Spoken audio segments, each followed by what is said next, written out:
Right now, a jury is deliberating in the trial of former President Donald Trump. The 12-person jury panel has to weigh the evidence and testimony presented since the trial started more than a month ago.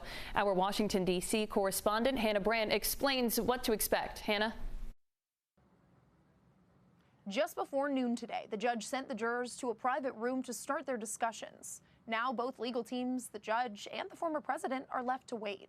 The criminal fate of former President Donald Trump is now in the hands of a 12-person jury. Mother Teresa could not beat these charges. These charges are rigged.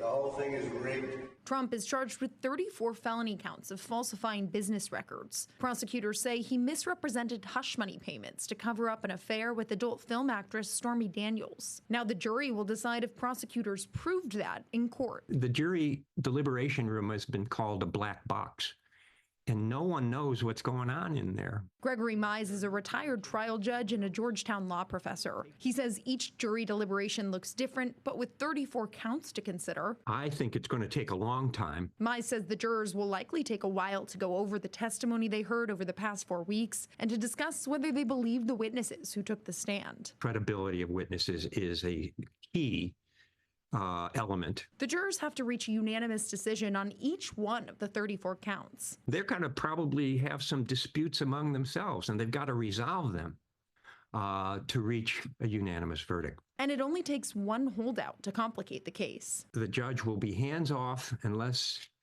he receives a note, "We're deadlocked."